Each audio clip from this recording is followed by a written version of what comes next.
Vous êtes toujours sur Radio Sous-Pente, la station des Rapins, sans foi, sans loi et sans courbette.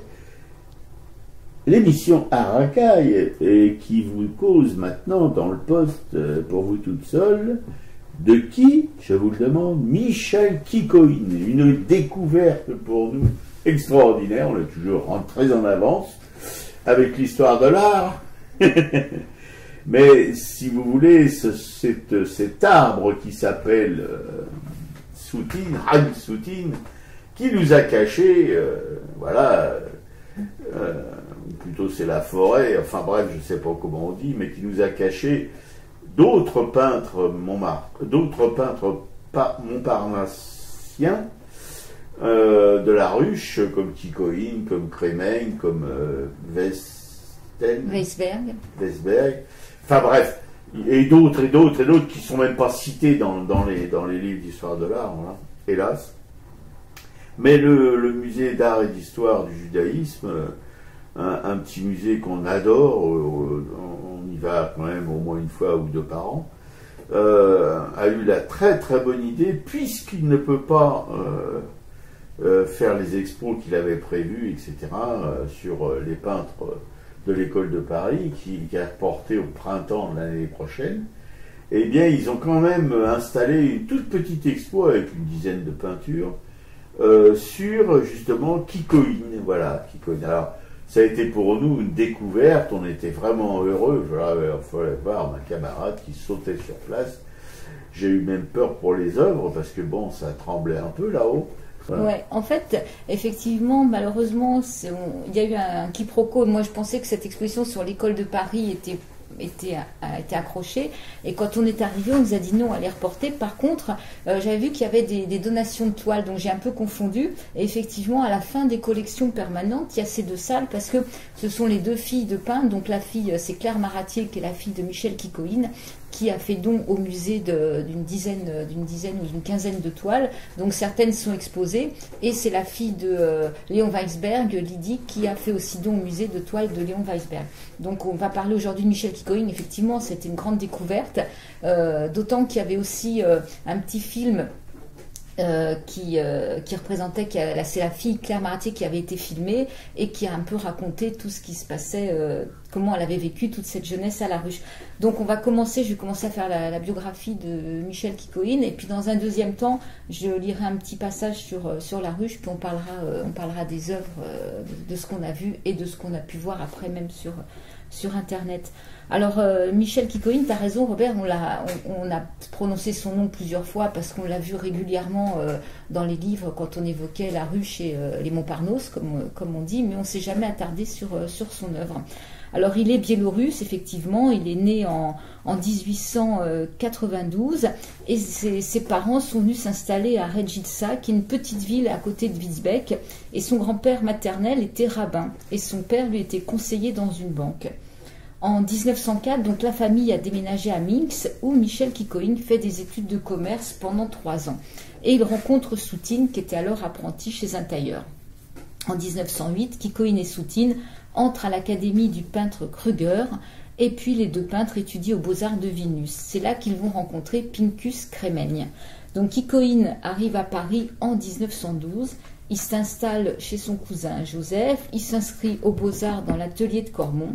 Et en 1914, il épouse Rosa Bunimowicz, qu'il avait connue au lycée de Minsk, avec qui il aura 2 enfants, donc Claire Maratier et Jacques Kikoïne, qui sera aussi peintre, et son artiste sera Yankel. Voilà. Et donc, la même année, Kikoïne s'installe donc à la ruche, où se trouvent déjà Chagall et Crémeigne. Donc, lorsque la Première Guerre mondiale éclate, il se porte volontaire dans l'armée des travailleurs. Et après, à la fin de la guerre, sa première exposition est à la galerie Chéron. Et là, Kikoïne est remarqué par des amateurs d'art. Le docteur Monlaur, qui est critique d'art, va publier un article sur sa peinture et M. Descaves, son premier collectionneur, lui achète 15 toiles et 40 dessins. Donc, peu de temps après, entre 22 et 23, je crois que oui, du coup, ils vont rester 12-13 ans à la ruche. Lors d'un séjour à Céret, puis à Cagnes-sur-Mer avec Soutine, là, il va découvrir cette lumière du Sud et peint ce qu'on a découvert, tous ces paysages expressionnistes. Il achète une maison à Annay-sur-Serein dans l'Yonne, puis en 27, donc il quitte la Ruche pour s'installer à Montrouge, puis après il retournera à Montparnasse en 1933.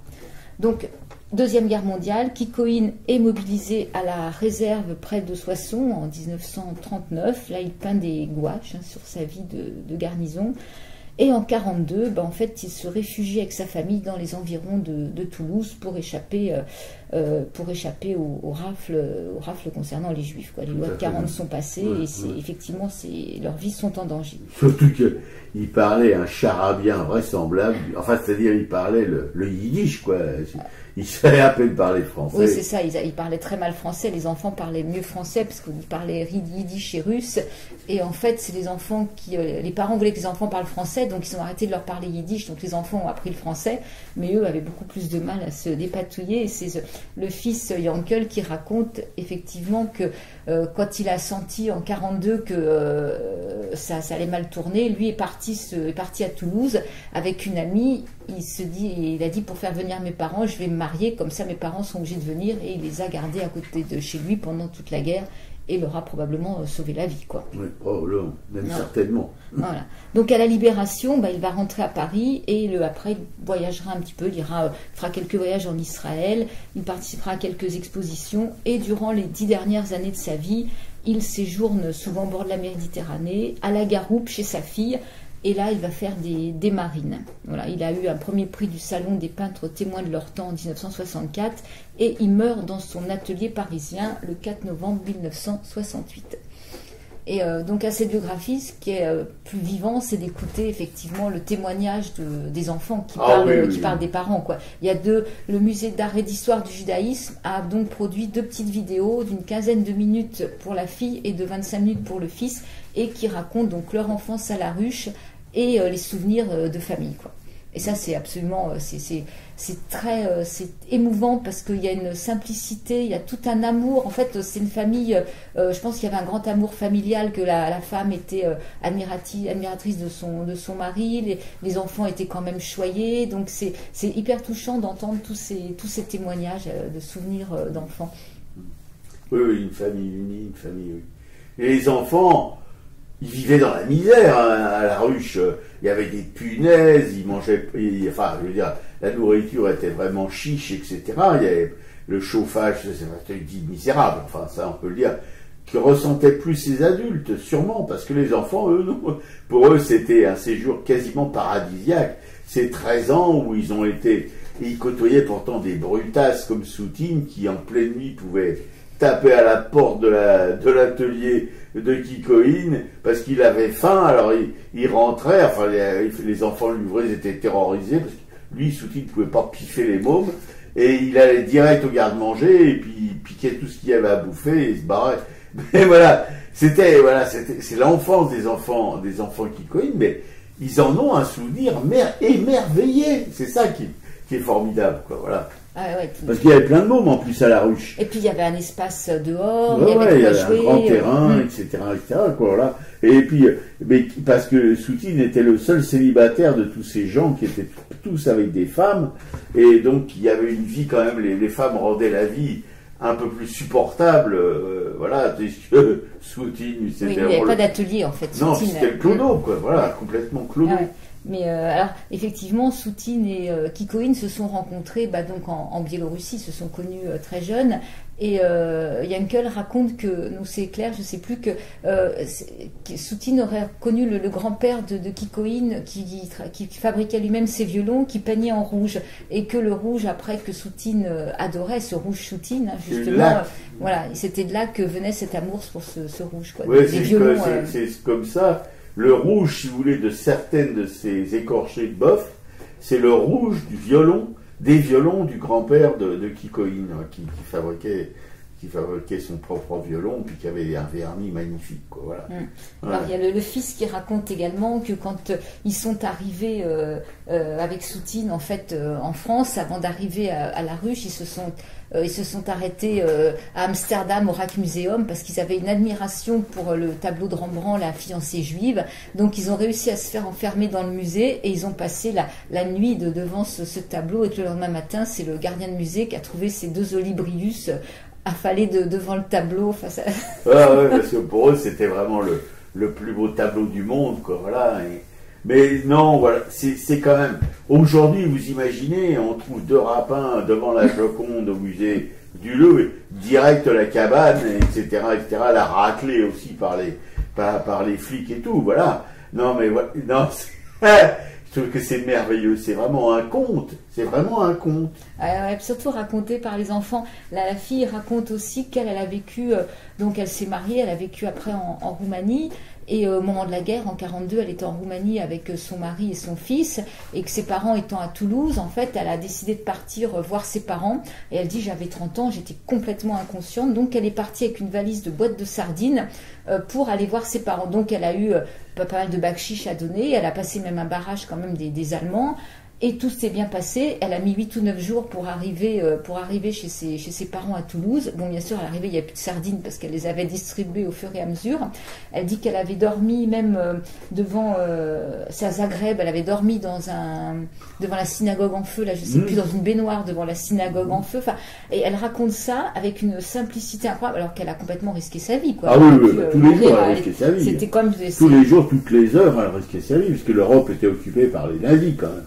Et qui faisait une chasse à mort à tous les Européens de confession juive. Et donc voilà, elle avait cette inconscience et cette énergie de la jeunesse et de cet amour parental aussi, quoi, pour braver un peu toutes ces épreuves et aller voir ses parents. Oui, il fallait aussi qu'elle ait une certaine dose d'inconscience, hein, parce que vraiment, oui, voilà, ce sont des histoires, mais je pense que si elle n'avait pas eu des parents comme elle en a eu, si elle n'avait pas vécu à la ruche et qu'elle avait eu cette jeunesse quand même aventureuse ou aventurière, malgré elle, elle n'aurait pas fait ça. Ouais, probablement. Ouais. Et qu'est-ce qu'il a... C'est lui aussi, c'est le fils qui raconte, déjà toute cette admiration pour ce travail de peintre, mais par exemple qu'à la fin de sa vie, les parents, je ne sais plus, étaient plus ensemble. Enfin, le père était veuf. Voilà, le père était veuf et il raconte que le père se plaignait partout, il commençait à vieillir, il avait mal ici, mal là, voilà, c'était un petit peu difficile. Et un jour, le fils dit, je suis dans la rue, et bon, il avait quand même de l'argent parce qu'il vendait ses œuvres, donc il était bien habillé, il voit son père, le chapeau, le costume, vraiment très bien soigné, qui était dans la rue droit comme Annie, en train de regarder les jeunes filles, quoi, et donc le fils voit ça, il se cache, et il surprend son père, et au moment où il surprend son père, en fait, là, le père commence à se remettre autrement, j'ai mal là. Ah non, c'était... Ouais, puis c'est raconté d'une manière tendre, enfin... Oui, c'est ça, il y a beaucoup de tendresse.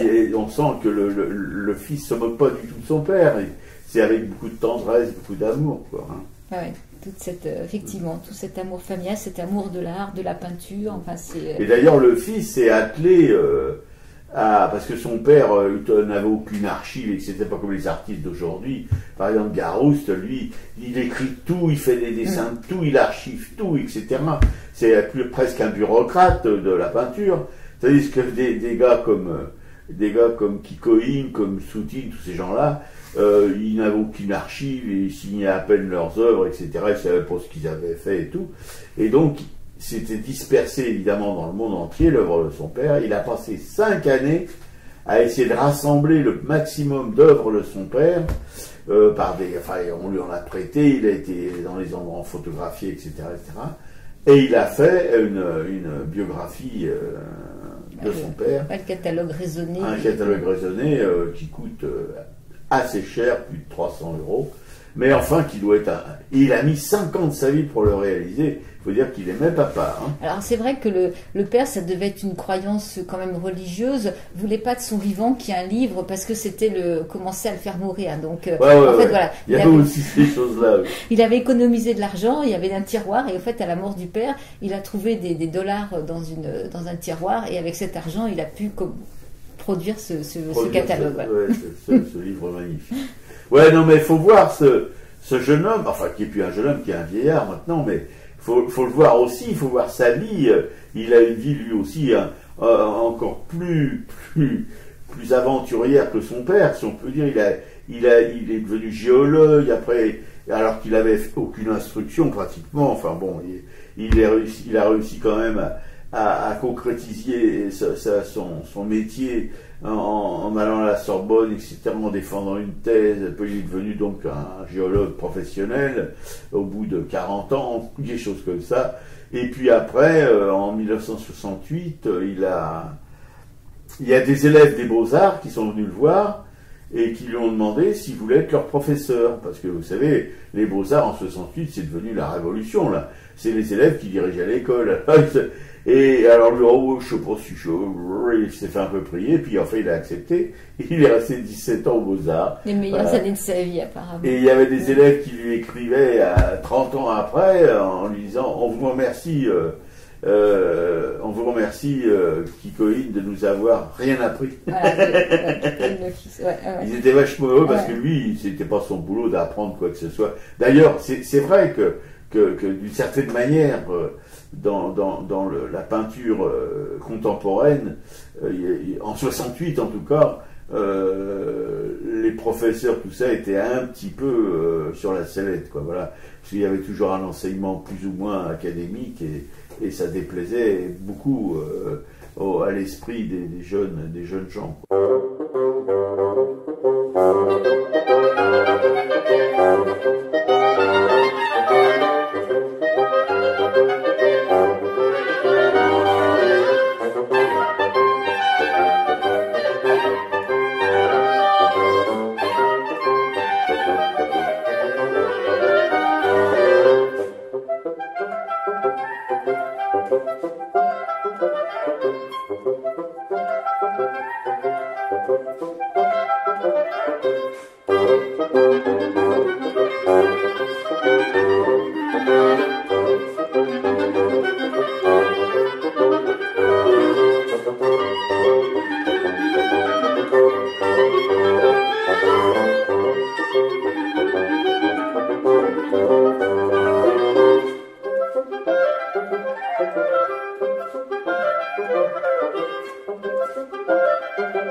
C'était Freilich, interprété par le groupe Trillen. Et vous êtes toujours sur Radio Soupente, la station des Rapins, sans foi, sans loi et sans courbette. L'émission Art Racaille qui vous cause dans le poste et dans votre oreille, on espère en tout cas, du peintre Kikoïn, Montparnaud de la belle époque, l'époque des Soutines, des Crémeil et compagnie. Voilà, des Modigliani, évidemment, même de Picasso. Tous ces gens-là se côtoyaient à l'époque dont on va vous parler maintenant. Et ma camarade va s'y coller, comme d'habitude. Elle s'y colle tout le temps. Qu'est-ce que tu vas nous faire? Alors moi, je vais lire un extrait, en fait, de Rouge Soutine. C'est un livre d'Olivier Renaud. Alors, Olivier Renaud est un libraire qui a dirigé une revue littéraire et qui a fait un guide sur le guide culturel du Montparnasse entre 1900 et 1940. Alors effectivement, Soutine, on ne parle pas que de Soutine aujourd'hui, parce que c'est Michel Kikoïn, ils étaient très liés, mais dans ce petit livre Rouge Soutine, qui est passionnant sur la vie de Soutine, il y a tout un chapitre consacré à la ruche. Qu'est-ce que c'était que cette fameuse ruche, et cet hommage à rendre à Alfred Boucher. Donc voilà, c'est le paragraphe que j'ai choisi, c'est l'extrait que j'ai choisi. La ruche est un phalanstère d'artistes, une villa Médicis libre, fondée par le sculpteur Alfred Boucher et inaugurée en 1902.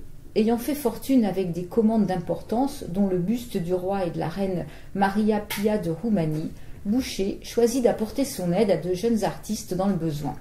Il achète d'abord un terrain de 5000 m², passage Danzig, puis l'ancien pavillon en rotonde des vins de Bordeaux de l'exposition universelle de 1900, construite par Gustave Eiffel. Octogonal, ce bâtiment de 3 étages comporte de nombreuses alvéoles en forme de pare-de-bris qui deviennent des ateliers de modeste dimension, environ 30 m². Logement cercueil au cubage d'air limité, où l'existence se limite aux espoirs selon Jacques Chapiro, auteur d'un ouvrage sur la ruche. D'autres bâtiments dotés d'ateliers un peu plus confortables sont construits autour du pavillon principal. Le loyer est modique, 100 francs par an. Ainsi, tous les artistes pauvres, souvent immigrés, se donnent le mot et viennent s'installer à la ruche. Une communauté cosmopolite se crée qui regroupe bon nombre de Russes, mais aussi des Italiens, des Hollandais, des Norvégiens, des Polonais, des Hongrois, et parmi les artistes les plus célèbres, Chagall, Modigliani qui fait un bref passage, Zadkine, Brancusi, Marie Laurencin, Archipenko, Soffici, Fernand Léger, Jacques Lipchitz, Marvena, Diego Rivera. Des écrivains fréquentent les lieux, au nombre desquels Guillaume Apollinaire, Mac Jacob et Blaise Cendrars. On y croise aussi Alain Cuny, jeune peintre appelé à devenir un acteur célèbre. En permettant à des artistes nécessiteux de travailler, voire de se loger à moindre coût, Alfred Boucher espère leur offrir les moyens de se concentrer sur leur art. Il fait ce qu'il peut pour leur faciliter la vie, leur fournissant gratuitement des modèles, une salle d'exposition, puis plus tard un théâtre pour leur divertissement, où se produira notamment Louis Jouvet. Le professeur de diction du théâtre du Montparnasse y donne des cours gratuits de déclamation le dimanche. Voilà, ça nous met un peu dans l'ambiance de ce qu'était cette ruche et de ces ateliers. Donc les enfants justement de Kikoïne, la fille Claire raconte qu'au départ ils avaient un seul atelier pour eux quatre.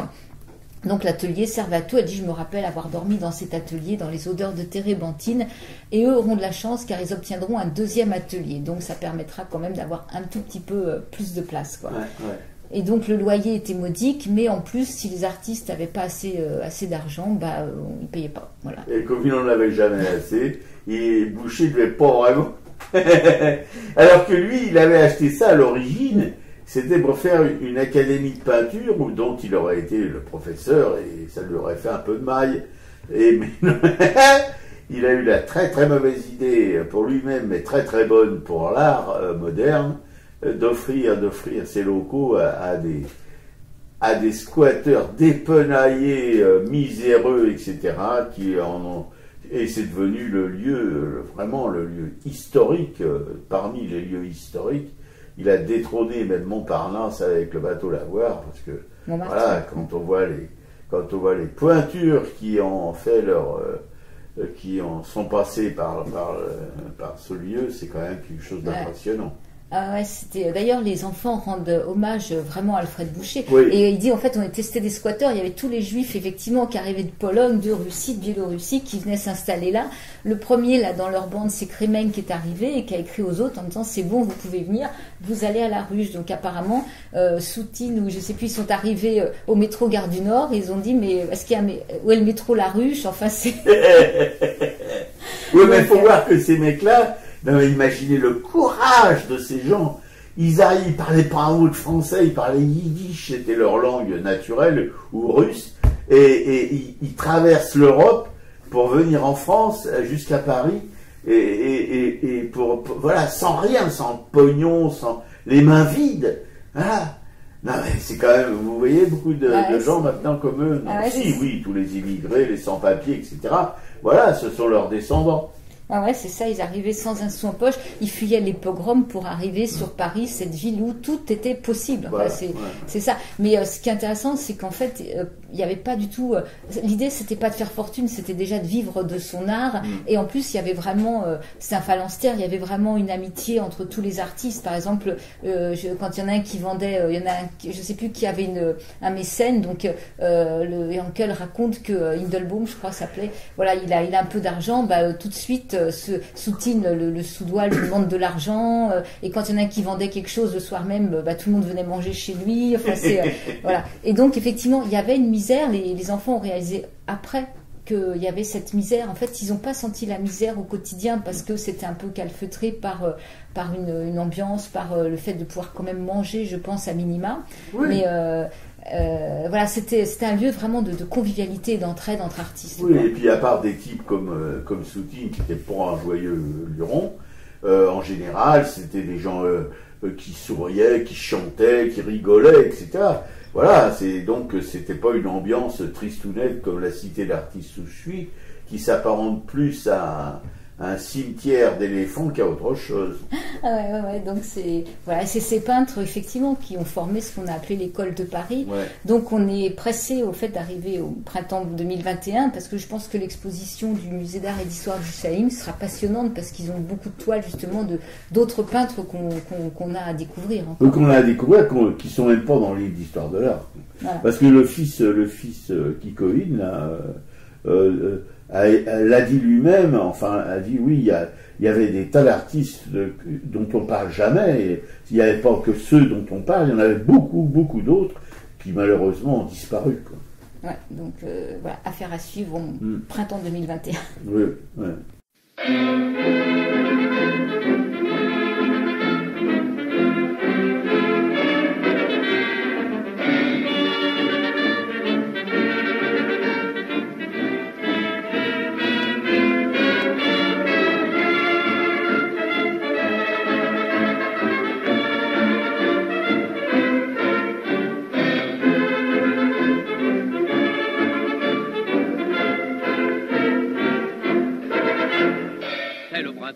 On a 20 ans, le cœur et l'homme moteur battent gaiement, droit devant nous, sans savoir où, nous filons comme des fous. Car aujourd'hui, tout nous sourit, dans une auto qu'on est bien notre ami. Aussi chantons sur tous les tons, le plaisir d'être garçon. Avoir un bon copain, voilà ce qu'il y a de meilleur au monde. Oui, car un bon copain, c'est plus fidèle qu'une blonde. Une main dans la main, à chaque seconde, on rit de ses chagrins quand on possède un bon copain. Les 12 aveux des amoureux, avouons-le maintenant, ces vieux jeux, sexe charmant, des longs serments, ne sont que des boniments. Point des baisers pour se griser, sur une route il suffit de gazer. Le grand amour, ça dure un jour, l'amitié dure toujours. Avoir un bon copain, voilà ce qu'il y a de meilleur au monde. Oui, car un bon copain, c'est plus fidèle qu'une blonde. Unie, main dans la main, à chaque seconde, on rit de ses chagrins quand on possède un bon copain.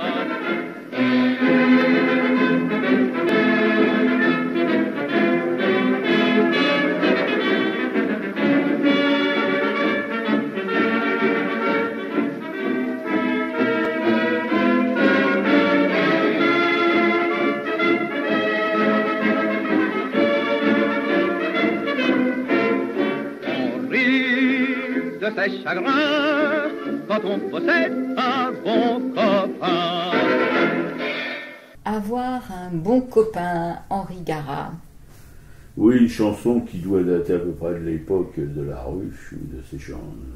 Oui, on peut le dire pour la couleur locale, quoi. Alors, l'expo Kikoïn, on a quand même un peu parlé, mais on peut en rajouter en vous disant que exprimant d'abord notre bonheur d'avoir découvert, si vous voulez, ce travail de Kikoïn et des autres, de deux autres peintres qui sont exposés là.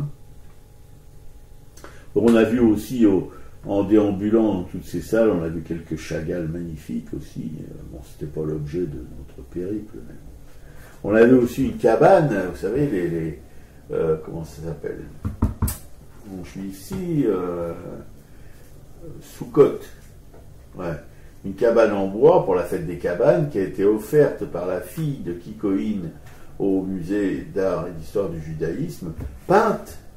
Et à l'intérieur, il y a des fresques qui sont peintes sur le bois. C'est magnifique. Voilà, vraiment un travail. Ça lui a été fait au 19e siècle ou quelque chose comme ça, peut-être même avant. Ça a été racheté, elle a dû racheter les planches, etc. Puis ça a été remonté au musée. Voilà. Et puis, Kikoïn, alors ce sont la plupart du temps des paysages. Alors, ce que j'ai remarqué quand même, c'est que la personnalité de Chaim Soutine se rappelle à notre bon souvenir dans beaucoup d'œuvres de Kikoïn. Et on sent quand même la personnalité de Soutine qui est là-dessus, qui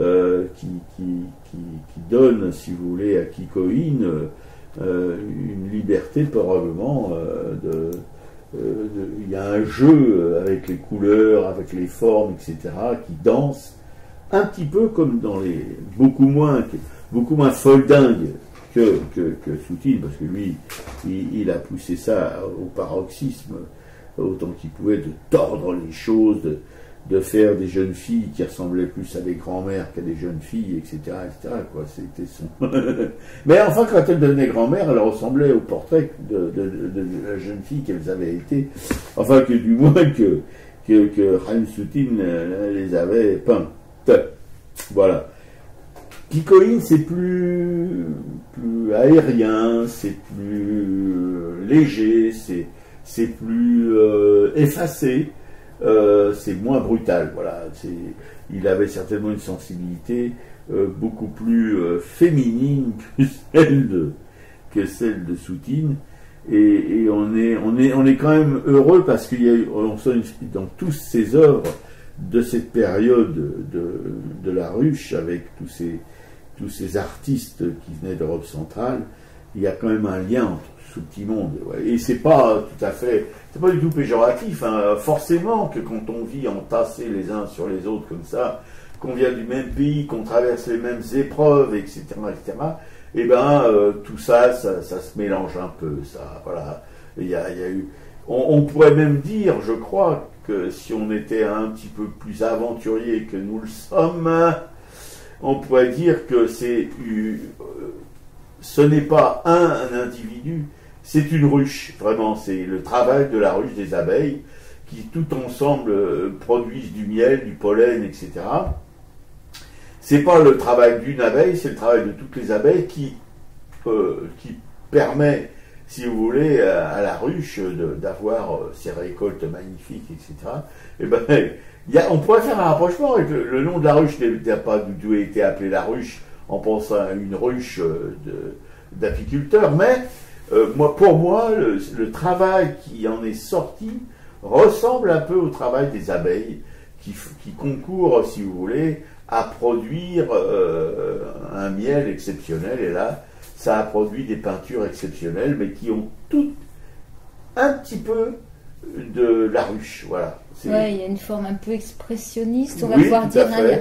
fait. Oui, c'est ça, il y a de la pâte, il y a de la couleur. Alors c'est vrai que Kikoïn, c'est du paysage, du portrait aussi. Il a peint ses enfants, mais on a été séduit tout de suite quand on a vu les toiles. En fait, on n'avait pas imaginé ce que peignait Kikoïn. C'est incroyable, voilà.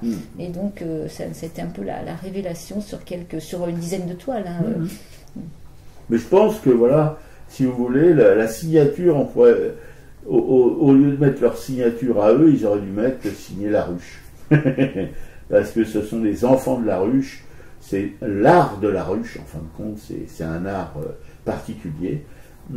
C'est pas l'art Montparnasse, c'est l'art de la ruche. Voilà. Parce que les artistes de Montparnasse qui étaient en dehors de la ruche ne produisaient pas du tout ils ne travaillaient pas du tout le même esprit. Voilà. Parce que, par exemple, quelqu'un comme Modigliani, qui n'était pas à la ruche, qui est passé comme ça, comme il est passé à Montmartre, mais il avait un atelier, un petit appart en dehors de la ruche, etc. Et il n'a pas du tout subi l'influence, si vous voulez, qu'ont pu subir des Crémeng, des Kikoïn, etc. Voilà. Après, à côté, il y avait la rue Campagne Première, il y avait la Cité Falguière, il y avait d'autres phalanstères d'artistes aussi. Qui produisaient pas du tout c'était pas du tout le même esprit, ça n'avait pas du tout la même, comment on peut dire ça, une espèce de marque, oui, voilà. La marque La Ruche. Alors, effectivement, dans cette exposition, donc cette fin de collection permanente, avant d'accéder au tableau de Kikoïn, il y a aussi quelques gravures de Chana Orloff, des gravures sur bois qui sont intéressantes. Donc, je pense que Chana Orloff mériterait qu'on lui réserve une émission. Claudine, ma petite copine Claudine, qui a toujours des bons plans, a visité son appartement dans Paris. On peut prendre rendez-vous et aller visiter son appartement. Et elle faisait aussi partie de ces peintres de l'école de Paris. Donc je pense que, d'ailleurs, dans Rouge Soutine, elle est évoquée à plusieurs reprises elle a bien connu Soutine aussi, donc il y a vraiment un travail à faire. Et là, c'est quelques bois gravés, il y en a une quinzaine, c'est des visages, des visages d'adultes, de femmes, d'hommes. C'est intéressant aussi. Une femme qui grave des bois, il n'y en a pas beaucoup. Faut pas dire que ça soit vraiment leur truc. Elles sont plutôt à la pointe sèche ou des choses comme ça, mais le bois, non, parce qu'il faut avoir quand même déjà une certaine poigne. C'est pas un truc de dentelière. Donc voilà, on peut que vous conseiller d'aller faire un tour éventuellement dans cette, sachant que le fond que la collection permanente est intéressant aussi. C'est tout l'art traditionnel. Donc il y a de la joaillerie magnifique, des chandeliers à 7 branches, des choses, des toras dans leur écrin ou dans leur comment dirais-je, c'est un peu comme d'ailleurs.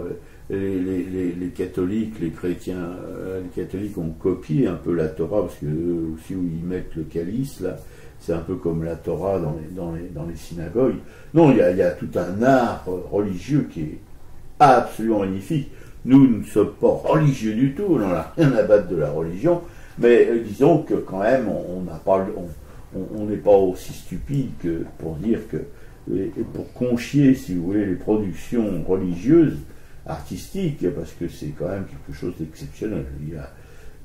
Moi, je me souviens à Cavaillon, j'en ai parlé déjà souvent dans cette émission, il y a une petite synagogue du 18e dans la carrière de Cavaillon, et là, dans la cave où il y avait les bains rituels, etc., il y a une exposition de manuscrits écrits en hébreu, mais c'est magnifique, une chose extraordinaire, un graphisme, quelque chose d'éblouissant. Voilà, vous avez tout ça au musée d'art, hommage. Et il y a aussi justement une acquisition récente, là, ce sont les colonnes de Guéry, c'est le sculpteur Georges Jean-Claude qui a donc c'est sa famille qui a fait don de ces colonnes, et les colonnes de Guéry sont un hommage à des martyrs juifs qui ont été balancés dans les puits justement quand il y avait eu la reprise de la libération de Saint-Amand-Montrond par des maquisards en juin 1944. En fait, les Allemands ont chopé 36 juifs et les ont les ont balancés dans ces puits, quoi. Donc il y a ces colonnes qui sont là, qui sont un hommage à ces martyrs, quoi. Ouais.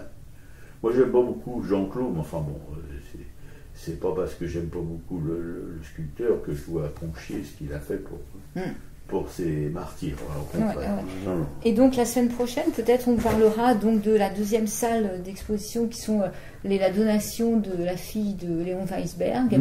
Là, il y a c'est pareil, il y a une petite salle de tableaux avec une série de clowns et qui ont été dessinés sur du bois, sur ce qu'il y avait de disponible, quoi. Ça m'a fait penser moi un peu à tous les clowns de Rouault, un peu dans la facture. Donc peut-être on évoquera aussi Léon Weisberg qui a fait partie de cette école de Paris. Lui, je crois, le logé pas à la rue, je crois qu'il était plutôt cité Falguière. Mais voilà, c'est ce don qui était aussi au musée d'art et d'histoire du judaïsme. Oui, et puis alors on peut, pour vous inciter, si ça peut vous aider à vous décider d'aller dans ce petit musée, c'est que les gens sont vraiment charmants. Mais vraiment charmants. On n'a jamais eu de problème, vraiment. Sauf avec des visiteurs, une fois des visiteurs qui s'étaient permis de me dire vous allez drôlement vite là, alors qu'on a l'habitude d'y aller, puis qu'on s'attarde pas vraiment dans les choses religieuses. Et là, c'était dans les choses religieuses, ils trouvaient qu'on allait un peu trop vite. Bon, bref, mais le personnel en tout cas est vraiment charmant. Et il y a une librairie qui est quelque chose vraiment sérieuse. Là, si vous avez un peu d'argent à dépenser, allez-y le dépenser à la librairie de ce musée. La mer est en bleu entre deux rochers bruns, je l'aurais aimé en orange, ou même en arc-en-ciel comme les embruns étranges. Je voudrais changer les couleurs du temps, changer les couleurs du monde. Le soleil, le vent, la rose des vents, le sang sous tournera ma ronde, et l'eau d'une larme, et tout l'océan qui gronde. J'ai brossé les rues et les bancs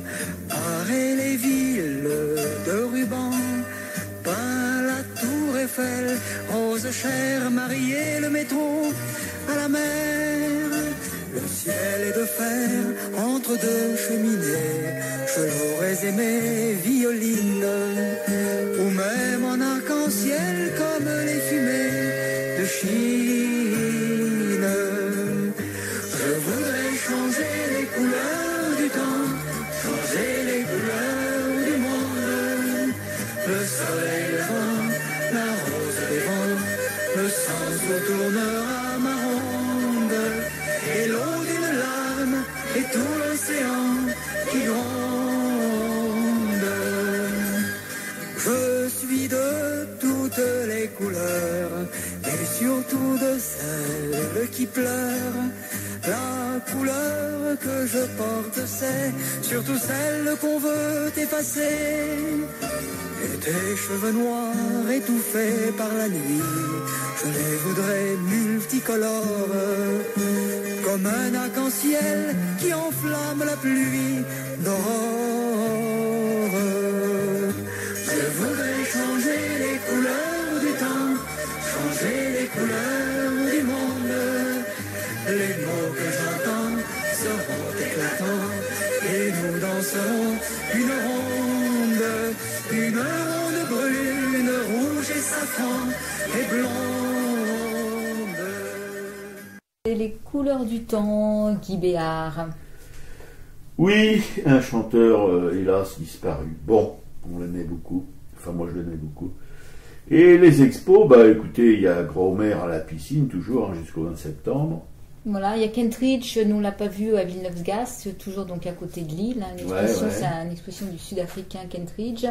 Et puis donc ces collections permanentes au Musée d'art et d'histoire du judaïsme, une exposition à Orsay, c'est Chauveau au pays des monstres, mais ça on ne l'a pas encore vu, donc on ne peut pas vous en parler. Non. Voilà, ce qu'on a à peu près retenu pour l'instant, sachant que oui, effectivement, il y a le Chan Orloff, hein, il y a je crois que son appartement ou son atelier qu'on peut aller visiter.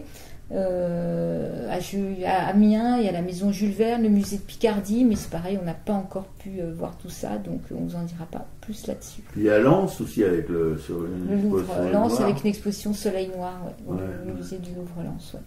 Ouais, enfin il y a plein d'expos, mais hélas, on ne peut pas toutes les faire. Bon. Voilà, le culturel. Alors, le culturel, on commence par les livres ou on commence... Oui, vas-y, allez, toi tu as lu L'ami japonais. Oui, L'ami japonais de Marc Petitjean.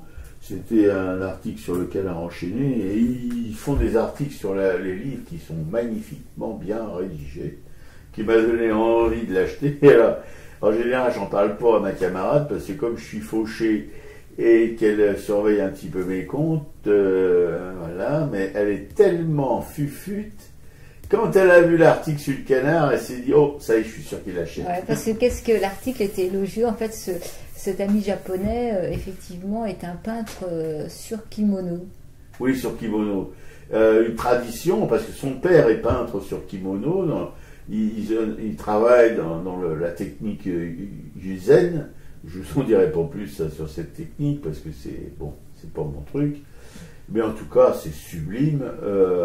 Et ce jeune homme qui a repris la succession de son père, alors qu'à l'origine il voulait pas du tout, il s'était tiré du Japon, il avait eu une bourse pour faire des études en France aux Arts Déco, et donc il était à la cité universitaire et voilà. Et il a connu Balthus. Balthus qui l'a remarqué, qui l'aimait beaucoup.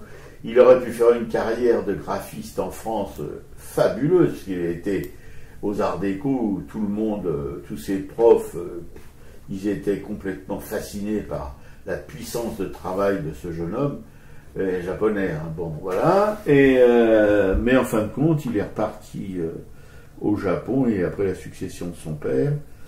Et il est encore vivant, je pense. Il a été déclaré trésor national vivant, comme son papa d'ailleurs. Voilà. Ce qui est une distinction au Japon, on n'a pas d'équivalent en France. Voilà. Parce que, si vous voulez, ces kimonos nécessitent 1 an de travail par kimono, parce que ce sont des pièces uniques. 1 an de travail. Et alors lui et son père faisait, si vous voulez, vraiment dans la tradition, en peignant sur les kimonos des sujets traditionnels japonais comme les grues, les roselières, etc., etc., le printemps avec les cerisiers en fleurs. Mais un travail. Non, mais moi, je me dis que je suis vraiment une petite croque-rotte à côté de ces gens-là. Et le fils, lui, il a pris le contre-pied complet, il a fait un travail de designer, si on peut dire ça comme ça, sur les kimonos, mais c'est aussi fascinant que le travail de son père. Voilà, et son père, apparemment, a compris tout à fait, la création de son fils, ce qui est assez, oui, c'est assez. En tout cas, je vais le lire, c'est vrai que ça donne plutôt envie de parce que, cet artiste. Si vous voulez, on est dans un monde qu'on ignore totalement en Occident. Voilà, on est dans un monde de tradition. Il y en a de moins en moins au Japon, parce que comme tous les pays du monde, il a subi l'influence encore plus que tous les pays du monde du conquérant américain. D'ailleurs, j'ai une amie ici qui est japonaise, qui descend d'une famille de samouraïs, etc., et qui veut plus retourner au Japon parce qu'elle dit c'est une colonie américaine. Ben, elle est un peu excessive, mais elle a peut-être pas tort en fin de compte. Voilà. Et donc, bon, c'est quand même cette tradition qui perdure avec les kimonos, c'est quand même quelque chose d'assez exceptionnel qu'on n'a pas. On a quand même, nous, des artisans aussi qui résistent et puis qui ont des métiers sérieux, mais peut-être pas aussi absolus que les Japonais. Voilà. Alors après, question cinéma, dans les films, on a visionné un film d'Agnieszka Holland qui s'appelle Le Sacrifice. C'est trois parties, ça fait à peu près 4 heures de cinéma. C'est toute l'histoire de Jan Palach, ce jeune tchèque qui s'est immolé par le feu lors de l'invasion des chars russes à Prague. Et donc ce film retrace un peu tout ce contexte historique, toute la pression qui a été mise autour de cet événement, comment les communistes avaient la main mise sur toute l'information, la justice. Voilà. Donc c'est un très très bon film. Moi j'aime beaucoup Agnieszka Holland, que je découvre grâce à justement ma voisine Anna qui est polonaise et qui me prête pas mal de documents. Et c'est en noir et blanc. Oui, c'est un film en noir et blanc. C'est très bien joué. La maman de Jan Palach est une artiste superbe qui tout en émotion, et elle va porter plainte pour diffamation parce qu'on va faire croire que Jan Palach a été manipulé par l'extrême droite pour s'être immolé. Donc il y a une plainte et on voit comment la justice en fait n'est pas une justice du tout. Il n'y a pas de justice. Oui, on est habitué aussi en France à ce genre de choses. Mais là c'est quand même. Parce que cette maman, avec son autre fils qui la soutient, ont une avocate magnifique, mais si vous voulez, du début à la fin de cette histoire, vous voyez l'impuissance des citoyens ordinaires à faire valoir leurs droits, mais on a ça en France aussi avec les histoires comment cet homme, ce jeune homme qui a été tué par les policiers. Oui, Adama Traoré. Ouais, Adama Traoré, ça fait des années que ça traîne et ça se résout pas. Et ben ça fait penser, quand on voit cette histoire de Jan Palach, ça fait penser un peu à ça aussi. Voilà, parce que ils ont fabriqué des fausses lettres où il dit qu'il faut pas qu'on suive son exemple, que ceci, que cela, que c'est pas vrai. Enfin, il s'est pas suicidé, on dit qu'il s'est suicidé, c'est pas vrai, il s'est pas suicidé. C'est un acte qui pose de contestation, si vous voulez, de la domination russe sur son pays, sur la liberté qui est complètement, si vous voulez, bousillée par la dictature communiste, etc. Non, c'est un jeune homme. Ils étaient 5 d'ailleurs, 5 jeunes gens. Il y en a 2 qui se sont immolés. Il y a Jan Palach et un de ses amis qui sont immolés. Et ils étaient décidés à tous s'immoler s'il le fallait, etc., pour faire entendre leurs raisons.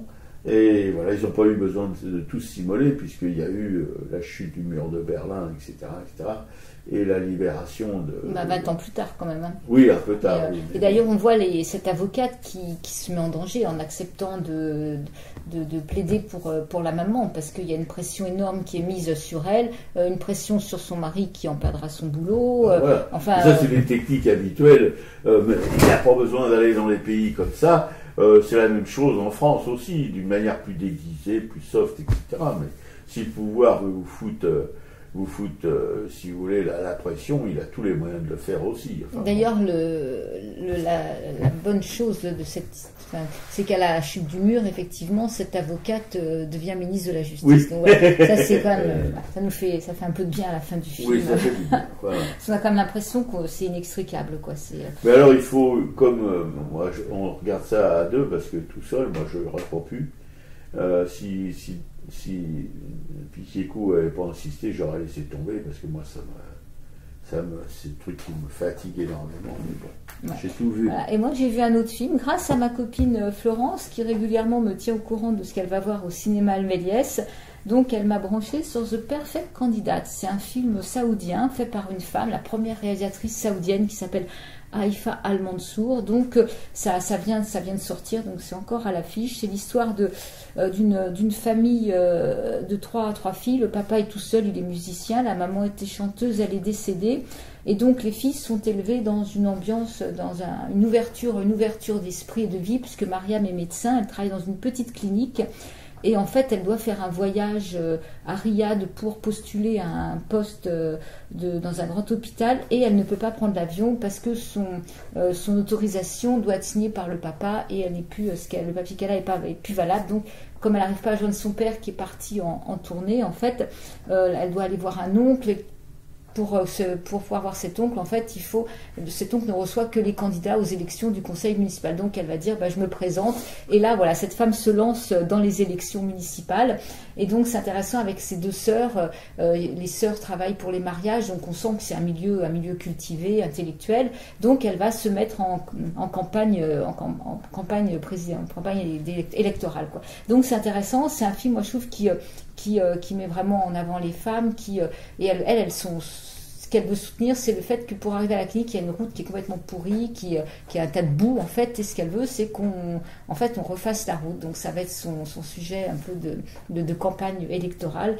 Et donc, pour moi, c'est vraiment un bon film effectivement, qui met la femme en avant, toutes ces femmes qui commencent à grignoter des droits quand même dans ces pays où la femme n'existait pas. Et cette réalisatrice a fait comme film... film... où le patriarcat règne en maître. Voilà. La réalisatrice, c'est celle qui avait fait ce film qui s'appelle Wadjak. C'était l'histoire d'une petite fille qui avait envie de faire du vélo comme les garçons et qui va arriver à faire du vélo comme les garçons. Donc, c'est intéressant. En plus, les rôles d'hommes dans The Perfect Candidate sont justement des hommes qui ont une ouverture aussi, soit le père avec son orchestre quand il part en tournée, enfin, un jeune homme qui va aider Mariam dans sa tenue de campagne, parce qu'elle l'a rencontré à l'hôpital. Le père de ce monsieur avait eu un accident, et lui, au contraire, voulait pas du tout se faire soigner par une femme. Et puis finalement, ce qui est bien, c'est que comme dans tout film, les personnages évoluent. Donc voilà, moi, c'est un film que je conseille. Si Piquet-Cou vous conseille, il y a intérêt à obtempérer. C'est un conseil d'amis, là. C'est pas une contrainte. Et puis alors, pour ma petite part, je vais vous gaver encore un peu avec un film, un doc plutôt, Une terre 2 fois promise. C'était sur Arte, en 2 épisodes. Évidemment, c'est l'histoire de l'occupation de la Palestine par les sionistes depuis le début jusqu'à aujourd'hui. Voilà. Et c'est assez, déprimant, le moins qu'on puisse dire, puisqu'on voit toutes les entourloupes auxquelles ont été soumis ces habitants de la Palestine. Voilà. On voit la fin en regardant le début. Parce que tout est écrit, il n'y a aucune surprise. Le congrès juif mondial, etc., tout ça, ils avaient tout mis noir sur blanc. Ils voulaient conquérir absolument toute la Palestine, qui est une terre sans hommes, voilà, et eux ils se disaient que c'était un peuple sans terre et donc ils pouvaient aller l'occuper. Enfin, vous connaissez l'histoire ou vous la connaissez pas. Si vous ne la connaissez pas, je vous recommande de regarder Une terre 2 fois promise et vous verrez que c'est quand même assez déprimant, assez sinistre, assez violent aussi. Pas tant par les images qu'on regarde, mais par le côté inexorable de l'occupation qui ne cessera que le jour où il n'y aura plus une parcelle de terre qui sera sur lequel un Palestinien posera son cul. Voilà. C'est ça l'objectif final.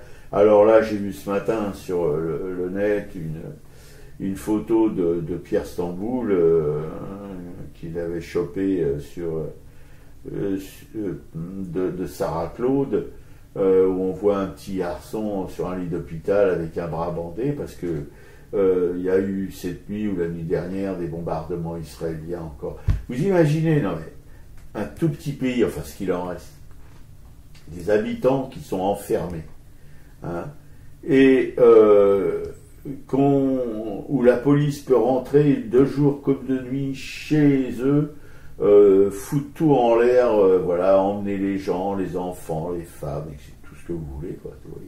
Mais jour et nuit, hein, sans permis de rentrer, ça, ils ont le droit de, voilà, les militaires. Et quand on connaît les militaires, particulièrement ceux qui sont en Israël, voilà, on a quand même un petit peu froid aux os. Eh bien, voilà, alors bon, il y a ça tous les jours depuis que la Palestine est occupée. Puis maintenant, ils bombardent. Alors vous imaginez des avions, des bombardiers. Voilà, vous habitez, je sais pas, à Montreuil, à Nogent, à Paris, à Brest, à Bordeaux, là-bas. Et tout à l'heure, quand la nuit va tomber, vous allez entendre des bruits d'avions qui vont vous lâcher des bombes sur la gueule, que vous avez rien fait, que vous êtes des gens, voilà, vous allez au boulot, vous essayez de faire vivre votre famille, vous recevez des bombes sur la gueule, voilà. Alors vous avez des enfants qui meurent, des enfants blessés, des enfants mutilés à vie, des femmes, des vieillards, des hommes, mais qui n'ont rien fait. Et c'est aujourd'hui, en 2020, un pays à combien de kilomètres d'ici, 2000 kilomètres, quoi, à peine, à vol d'oiseau, voilà.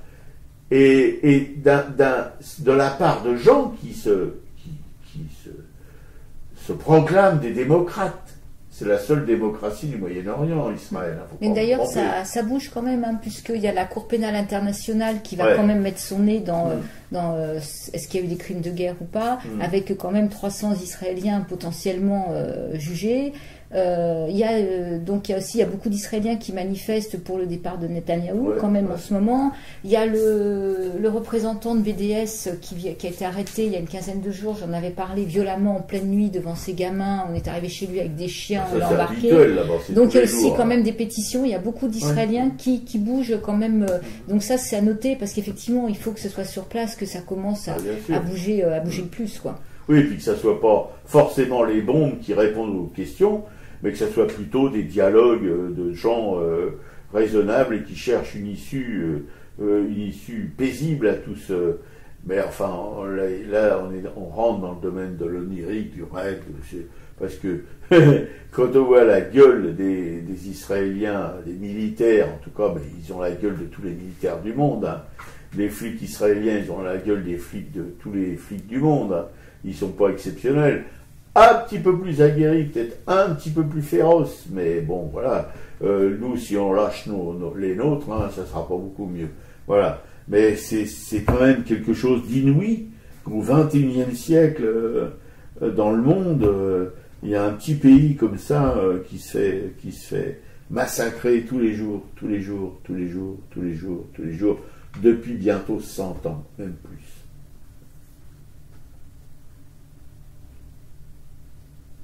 Voilà, c'est tout, hein, je ne vais pas en rajouter. Bon, alors c'est Radio Soupol, la station des Rapins sans foi, sans Louis, sans Corbet, qui émet depuis un garnier et diffuse sur Internet à racaille.fr. Et je salue nos amanches, Claude et André de La Nation, Karine Ouzet de Perpète les Boudins, Marie-Christine Béguet de Pujol dans le Gore, graveuse émérite, Claude et William, nos potes de Brest, on a reçu des nouvelles. Ils vont bien, leur petit chat aussi, on est content. Jean-Paul Soubraz, un immense artiste peintre de Coudekerque-Branche dans le nord, de la banlieue de Dunkerque. Claudine, la copine à ma camarade Piquet, Jean Pelouzzi Valoise qui nous en envoie les bien bonnes assez souvent, merci Jean. Corinne, notre tapissière préférée, Joël, l'Arlésienne du Caire, qui va bientôt reprendre le chemin de la route des déserts sahéliens, ou bref, moyen-orientaux. Anne-Emmanuel et Frédéric, deux artistes qu'on aime beaucoup, Frédéric qui est de Lille dans le Nord, et Anne-Emmanuel qui gîte à Montreuil-sous-Bois, Juliette Planck, une graveuse magnifique qui est en relégation à Rochefort-sur-Mer, Clément, le Van Gogh de la gravure qui grave sur tout ce qui bouge, Agnès Dubar, une graveuse émérite aussi, mais qui est en relégation elle aussi, dans l'Ariège, tout là-bas.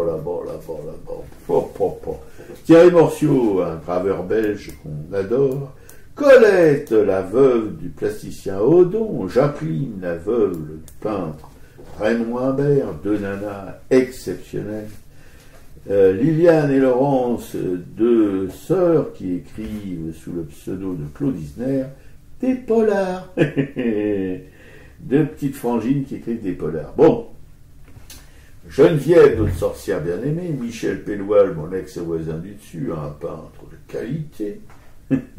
Marie-Christine et Christophe, des militants de chez militants. Cécile, tu la sens ma 5e puissance, oui, on l'a senti pendant quelques années, on la sent plus tellement, mais bon, on pense beaucoup à toi, camarade Cécile.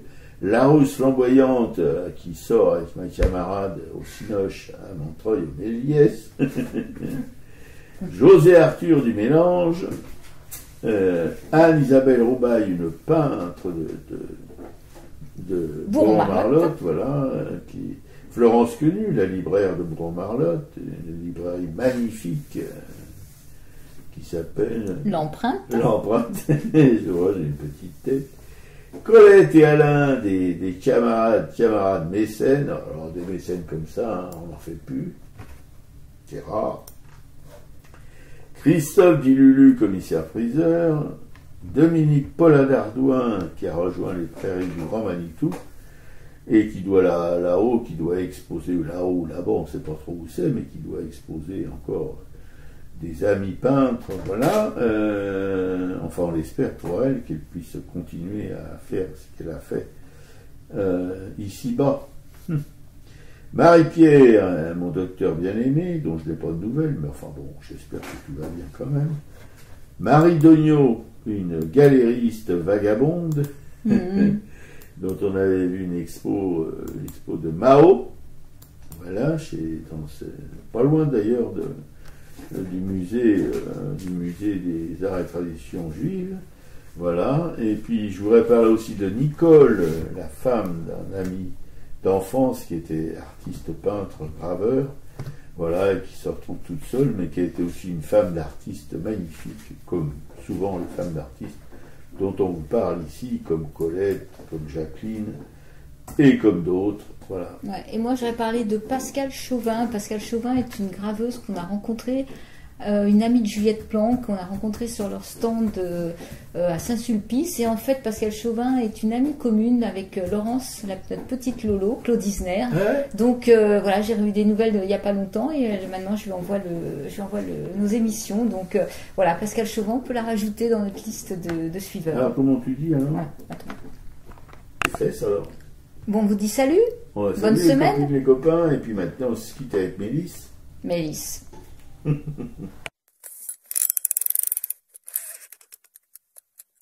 C'est la lutte finale, un combat d'initiés sont les perdants qui gagnent, nos dames émancipées, les médias sous le roi, mon peuple articulé, d'un pantin au long bras, faut pas venir pleurer. Allons enfants de la patrie, le jour de gloire est terminé entre nous deux. La tyrannie sous l'étendard sans élevé, entendez-vous dans nos campagnes mugir nos pauvres de faim, de froid, qu'ils viennent jusque dans vos bras, pleurer dans nos villes, nos sarcasmes aux armes, etc.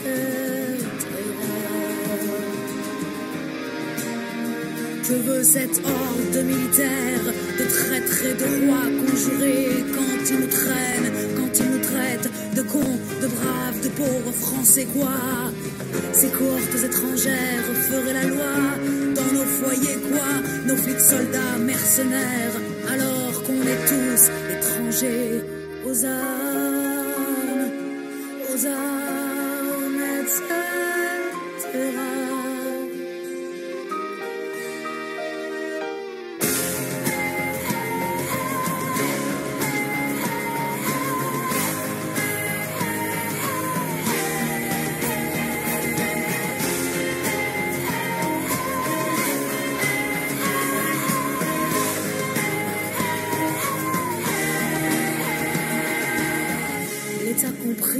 Et la loi triche, l'impôt se rit des malheureux, nul devoir ne s'impose aux riches, le droit du pauvre est un mot creux, des preuves qui se ramassent à l'appel, l'égalité n'existe pas de droit sans devoir, dit-elle, égaux à la naissance parfois, liberté, bête et chérie,